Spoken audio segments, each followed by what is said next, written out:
Hello friends, welcome back to another reaction video. और reaction शुरू करने से पहले ज़ोर से बोलो जय माता की। जी हाँ, क्योंकि आजकल बहुत ही ज़्यादा पॉजिटिव और जय माता दी व्लॉग बहुत ज़्यादा आ रहे हैं, तो मैंने सोचा चलो आज कुछ पॉजिटिव एंड जय माता दी व्लॉग के ऊपर ही रिएक्शन दिया जाए। तो जैसे कि आप सब जानते ही हैं कि नाफरमान एंड फैमिली भी पहुँची हुई है वैष्णो दरबार में, और इस बार उनके व्लॉग में ना अलग ही पॉजिटिविटी नज़र आ रही है।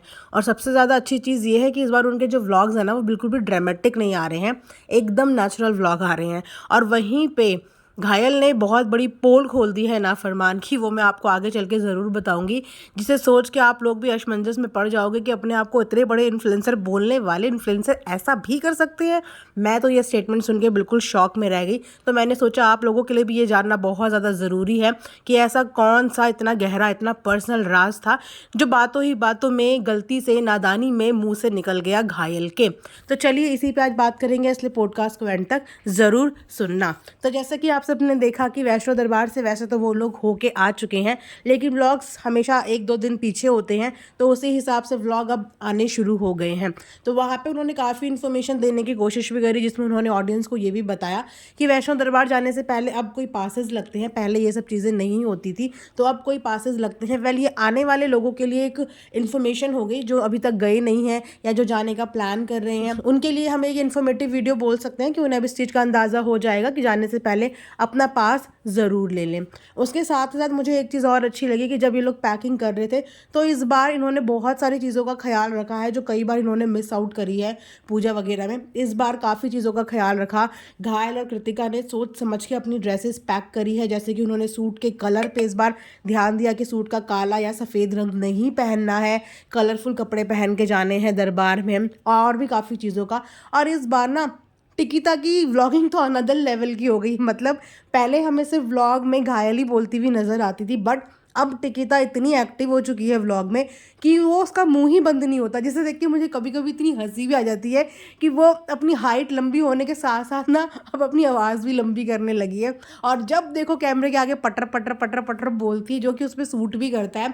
वो कैसी भी हो, लेकिन वो जब बोलती है ना तो वो बहुत एंटरटेनिंग लगता है। और जिस तरीके के उससे ग्लिचेस होते हैं, जिस तरीके से उससे पचके होते हैं ना, वो भी एंटरटेनिंग लगता है। मतलब अब कुल मिला के व्लॉग्स जो है वो काफ़ी एंटरटेनिंग आया है। मतलब मैं ये बोलूँगी कि ये जो व्लॉग इनका आया है, ये मैंने बिना स्किप करे हुए, बिना फास्ट फॉरवर्ड में बिल्कुल तसल्ली से बैठ के देखा है। बिकॉज पूरे व्लॉग में ना आप कनेक्ट हो रहे हो बिकॉज वाइब्स ही ऐसी हैं व्लॉग के। वो वाइब्स माता रानी के दरबार के आसपास की हैं।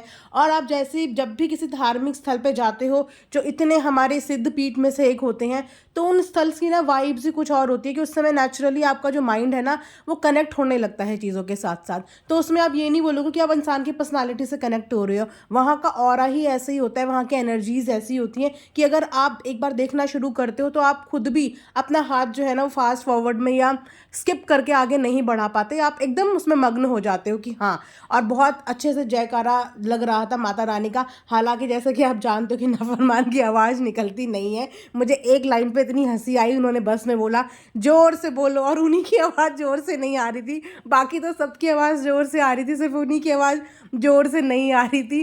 तो मुझे हंसी आई उस बात में कि भैया जब इनकी दोनों बीवियाँ बोलना शुरू करती होगी तो यह आदमी कैसे बर्दाश्त करता होगा। बिकॉज इनकी तो डांटने में या चिल्लाने में ही आवाज़ इतनी स्लो है, और वहीं पे अगर इनकी दोनों बीवियों की बात करें तो वो इतनी लाउड है कि अगर वो दोनों इकट्ठा बोलने लगती होंगी तो इनकी आवाज़ तो बीच से बिल्कुल गायब हो जाती होगी, बिना माइक के। तो आपने देखी ही है।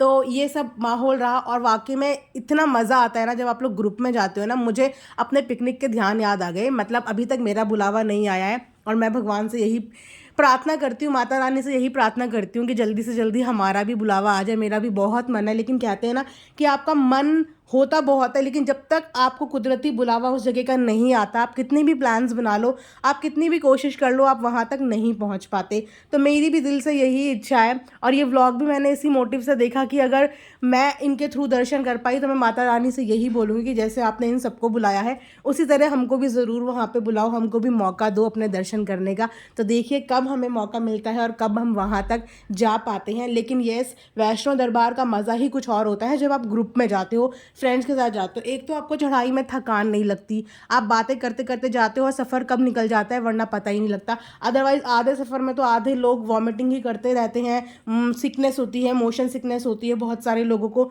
तो बातचीत करते हुए जाओ, खेलते कूदते हुए जाओ, मस्ती मारते हुए जाओ तो मोशन सिकनेस भी इतनी नहीं होती और रास्ता कब निकल जाता है वो भी पता नहीं चलता। और चढ़ाई में बहुत ज़्यादा हेल्प हो जाती है एक दूसरे की, क्योंकि मुझे आज भी याद है, जैसे कि मैं पहाड़ों से बिलोंग करती हूँ, आप लोग जानते ही हो उत्तराखंड से। तो हमारे उत्तराखंड में जितने भी मंदिर होते हैं ना, बड़े बड़े मंदिर, जितनी भी सिद्धपीठ हैं हमारे उत्तराखंड में भी, देवभूमि में, तो वो भी बहुत ज़्यादा चढ़ाई में है। मुझे याद है कि जब फर्स्ट टाइम हम लोग भैरवगढ़ी गए थे, ये पौड़ी गढ़वाल की साइड पड़ता है, जो गढ़वाल के होंगे उन्हें पता होगा, तो पौड़ी गढ़वाल के साइड भैरवगढ़ी पड़ता है।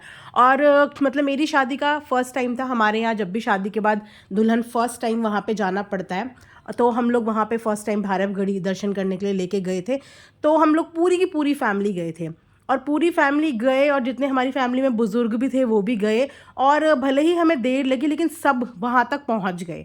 और उत्तराखंड के मंदिरों की तो आप जानते हो कि रास्ते अभी इतने डेवलप नहीं है, बहुत टेढ़े मेढ़े रास्ते होते हैं। तो उन रास्तों में मतलब बुज़ुर्ग भी हमारे साथ वहाँ तक पहुँच गए, अपने आप में बड़ी बात थी, बिकॉज हम उनके अकॉर्डिंग चले और ग्रुप में चले। तो ग्रुप में चले, जब वो थके तो हम बैठे, बातें करी, थोड़ा सा टहले, थोड़ा सा बैठे, थोड़ा सा खड़े हुए, तो हमने दर्शन कर लिए। और यही चीज़ वो मुझे बता रहे थे जब उस दिन हमारे साथ जो बुज़ुर्ग गए थे, हमारी फैमिली के और लोग, कि हम पहले भी यहाँ पे आए और ऐसा कई बार हुआ है कि हमें आधे रास्ते से ही वापस आना पड़ा, हम ऊपर तक पहुँच ही नहीं पाए, मतलब मंदिर दर्शन हम कर ही नहीं पाए, रास्ते में ही हम गिव अप कर गए, बिकॉज उस समय पे उनके पास ग्रुप नहीं था। वो 2-4 लोगों की फैमिली लेके वहाँ पे गए। लेकिन जब भी हम किसी ग्रुप में जाते हैं तो हमारा वो जो तीर्थ स्थल है या हमारा वो जो जर्नी है वो कभी भी अधूरी नहीं छूटती, हम ज़रूर अपनी डेस्टिनेशन तक पहुँच जाते हैं। तो ये आज व्लॉग का रिएक्शन था, मैंने सोचा आप लोगों को बता दूं। और हाँ, जो मेन बात मैं आपको बताने वाली हूँ, जो नाफरमान की पोल खुली है, जो आप सबके लिए भी जानना बहुत ज़्यादा ज़रूरी है, तो वो मैं आपको बताती हूँ कि घायल ने क्या बताया। घायल ने ये बताया कि नाफरमान जो है वो बिना ब्रश करे हुए रहते हैं, बिना ब्रश करे हुए खाते हैं और बिना ब्रश करे हुए पीते हैं। आई डोंट नो कि नाफरमान इस बात पे क्या रिएक्ट करने वाले हैं, पता चले मेरे पे गुस्सा करते हुए आ जाएं, बट मैं कुछ नहीं कर सकती क्योंकि घायल ने ये पोल बस में सबके सामने खोली है। तो मैंने भी सुना और जैसे कि काम है रिएक्शन देना, तो मैंने बता दिया कि भाई ऑडियंस, आप में से कौन कौन ऐसे लोग हैं जो बिना ब्रश करे हुए चाय पी लेते हैं या बिना ब्रश करे हुए नाश्ता कर लेते हैं, ये कमेंट सेक्शन में ज़रूर बताना। वैसे ये बहुत गंदा तरीका है, आपको ब्रश करे बिना नहीं खाना पीना चाहिए। हाँ, आप मॉर्निंग ड्रिंक बिना ब्रश करे हुए पी सकते हो, ल्यूकवार्म वाटर। पहला जो ड्रिंक होता है वाटर ड्रिंक, आप ल्यूकवार्म वाटर पियो, चाहे आप सौंफ का पानी पियो, वो आप बिना ब्रश करे हुए पियो, वो क्योंकि वो बिना ब्रश करे हुए ही पिया जाता है। लेकिन उसके अलावा हर चीज़ यार बिना ब्रश करे हुए मत खाओ पियो, ब्रश कर लिया करो, ज़्यादा कष्ट नहीं होता। माना कि आजकल ठंडी का मौसम है, पर थोड़ा सा अपने अंदर एनर्जी लाओ और ब्रश कर लो, बिना ब्रश करे हुए मत खाओ पियो। तो यहीं पे आज का रिएक्शन एंड करती हूँ। आई होप आप लोगों को पसंद आया होगा। तो यहीं पे बोलिए, जोर से बोलो जय माता की, सारे बोलो जय माता की। मैंने सुनिया जय माता की। Thanks for watching earth mom Dehradun.